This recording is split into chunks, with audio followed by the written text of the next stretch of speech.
Hi everyone, for tonight's Nightcap and review, I'm having water, and tonight I'll be discussing The Rival's Obsession by Rebekah Sinclair. I did download this off of KU, and of course I'm giving my honest opinion. These are the highlights and the content warnings. And my rating for this book is 4 stars, so what's it about? So this book is about Dante and Grant, who were born into legacy, but they may be the ones to burn it all down. Their fathers built one of the most powerful architectural firms in the industry, and now Dante and Grant are at the helm, but instead of building each other up, they're tearing everything apart.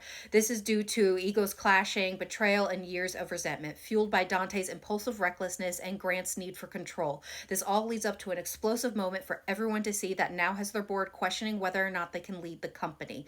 With little time to prove their worth so that they can keep control of their company, they turn to Eve with the Black Ledger. And that is because Eve is one of the most coveted companions for a lot of reasons, but mostly because she is known as a fixer. She has the ability to identify a problem, break it down, and build it up better than ever, and they hope that she can do the same for them, that she can help them break down the walls that they've built up over time, work through their BS, and resolve everything once and for all. But when breaking down their walls has them unleashing their desires with her caught in the middle, this becomes about more than just saving their company and more about them surrendering to what they've always wanted, each other. But as they start to open up, secrets that they've long buried threaten to destroy not just their fragile bond, but everything they've fought to protect as well. So what are my thoughts? Again, I'm giving this 4 stars. I had a really good time reading this book. Now, this is the third book in the Black Ledger Billionaire series, and having read the previous ones, I can tell you these are true standalones. You don't have to read the previous ones. You don't have to read them in a certain order, and you can skip certain books if you'd like, though I wouldn't recommend it because they're all really enjoyable.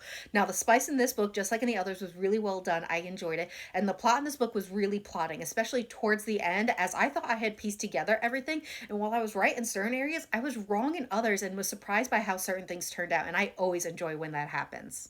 Now, for the characters, we have 3 MCs, Dante, Grant, and Eva. For me, each character had their pluses and minuses, but I will say each character was entertaining and had some great chemistry. Now, Eve, our female main character, who is smart, confident, sassy, I definitely enjoyed her. She also had some great chemistry with the 2 MCs, but especially Dante. I will say, however, partly through the book, she starts to feel like a bit of an accessory, but there is a reason for that. Now, for Grant, one of our MCs, he is definitely a sweetheart, but I will say he is a very tightly wound ball of stress, and you just want to give him a hug. But at the same time, I wanted to shake him because how can he not see what's happening? He's so obviously being manipulated and he needs to stand up for himself. He obviously needs therapy to work through a few of his issues. Now with Dante, he is a man whore, definitely, but he's a very entertaining man whore. But I also want him to stand up for himself because he is being manipulated by the same character who is making him look like a screw up to so many people in ways that he could easily turn it around and disprove it. Yes, it would make him look petty, but come on, you got to do something. They already think you're incompetent. But I also want to say he doesn't like the fact that people think he's an incompetent fuck up, but he keeps doing things that make him look like a fuck up. Don't act like a fuck up and people won't think you're a fuck up. That's just my opinion. Obviously, he needs therapy as well. All the characters were entertaining. The plot was entertaining. And again, it had me surprised a few times towards the end, and I always enjoy that. This book is currently available and I would recommend it. I would recommend the whole series as each book has been very entertaining. So I hope you give it a try, and I hope everyone has a good night and happy readings.